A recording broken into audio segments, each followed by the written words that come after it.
बांझ माँ। कॉलवेल की आवाज़ सुनकर जैसे ही सुबह सुबह शांतनु ने दरवाज़ा खोला, सामने एक पुराना सा ब्रीफकेस लिए गांव के मास्टर जी और उनकी बीमार पत्नी खड़ी थी। मास्टर जी ने चेहरे के हाव भाव से पता लगा लिया कि उन्हें सामने देखकर शांतनु को जरा से भी खुशी का एहसास नहीं हुआ। जरा जबरदस्ती चेहरे पर मुस्कुराहट लाने की कोशिश करते हुए बोला, अरे सर, आप दोनों बिना कुछ बताए अचानक से चले आए। अंदर आइए। मास्टर साहब ब्रीफकेस उठाए अंदर आते हुए बोले, हाँ बेटा, अचानक से ही आना पड़ा। मास्टरनी साहब बीमार हैं। पिछले कुछ दिनों से तेज फीवर उतर ही नहीं रहा, काफ़ी कमज़ोर भी हो गई हैं। गांव के डॉक्टर ने एम्स दिल्ली में अविलंब दिखाने की सलाह दी। अगर तुम आज ऑफिस से छुट्टी लेकर जरा वहाँ नंबर लगाने में मदद कर सको तो। नहीं, छुट्टी तो ऑफिस से मिलना असंभव सा है, बात काटते हुए शांतनु ने कहा। हालांकि अगले सप्ताह शांतनु के ससुराल से सास, ससुर और साली आने वाले थे, तो अभी से एक सप्ताह की छुट्टी के लिए सारी तैयारी हो चुकी थी। थोड़ी देर में प्रिया ने भी अनमने ढंग से 2 कप चाय और कुछ बिस्कुट उन दोनों बुजुर्गों के सामने टेबल पर रख दिए। सान्या सोकर उठी तो मास्टर जी और उनकी पत्नी को देखकर खूब खुश हुई। दादी बोलकर उनसे लिपट गई। दरअसल 6 महीने पहले जब शांतनु एक सप्ताह के लिए गांव गया था, तो सान्या ज़्यादातर मास्टर जी के घर पर ही खेलती थी। मास्टर जी निसंतान थे और उनका छोटा सा घर शांतनु के गांव के बिल्कुल सटा था।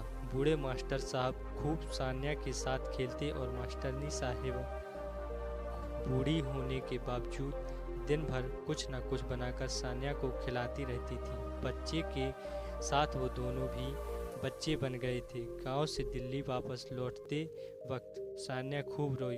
उनके अपने दादा दादी तो नहीं थे। मास्टर जी और मास्टरनी जी में ही सान्या दादा दादी को देखती थी। जाते वक्त शांतनु ने घर का पता देते हुए कहा कि कभी भी दिल्ली आएं तो हमारे घर जरूर आएं, बहुत अच्छा लगेगा।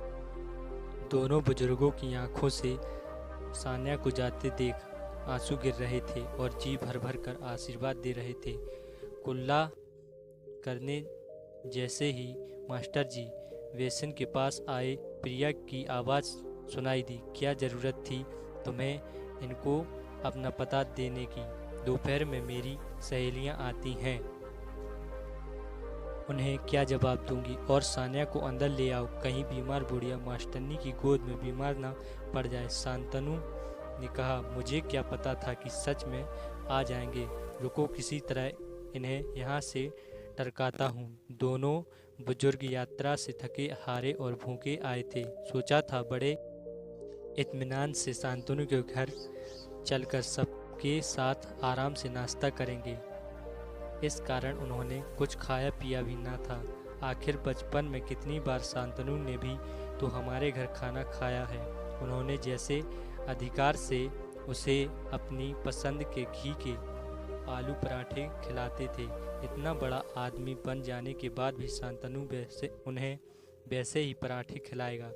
सान्या मम्मी की तेज आवाज़ सुनकर डरते हुए सान्या अंदर कमरे में चली गई। थोड़ी देर बाद जैसे ही शांतनु हॉल में उनसे मिलने आया तो देखा चाय बिस्कुट वैसे ही पड़े हैं और वो दोनों जा चुके हैं। सान्या की पसंद के अपने हाथों से मास्टरनी जी ने नमकीन बनाकर गांव से लाते आए थे। एक पुराने पॉलीथिन में नमकीन वहीं टेबल पर दोनों बुजुर्ग छोड़ गए थे। पहली बार दिल्ली आए दोनों बुजुर्ग किसी तरह टैक्सी से एम्स पहुंचे और भारी भीड़ के बीच थोड़ा सुस्ताने एक जगह ज़मीन पर बैठ गए। तभी उनके पास एक काला सा आदमी आया और उनके गांव का नाम बताते हुए पूछा, आप मास्टर जी और मास्टरनी जी हैं ना? मुझे नहीं पहचाना, मैं कल्लू आपने मुझे पढ़ाया है, मास्टर जी को याद आया। ये बटेसर हरिजन का लड़का कल्लू है। बटेसर नाली और मैला साफ करने का काम करता था। कल्लू को हरिजन होने के कारण स्कूल में आने पर गांव वालों को एतराज़ था, इसलिए मास्टर साहब शाम में 1 घंटे कल्लू को चुपचाप उसके घर पढ़ा आया करते थे। मैं इस अस्पताल में चतुर्थ वर्गीय कर्मचारी हूँ। साफ सफाई से लेकर पोस्टमार्टम रूम की सारी जिम्मेवारी मेरी है।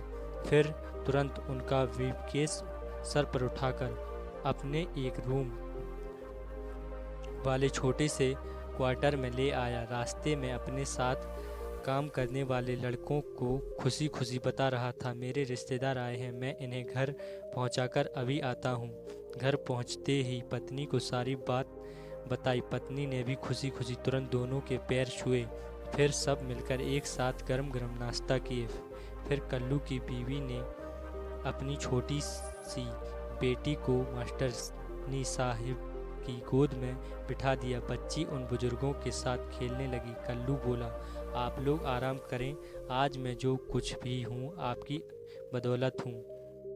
फिर कल्लू अस्पताल में नंबर लगा आया। कल्लू की माँ नहीं थी बचपन से ही।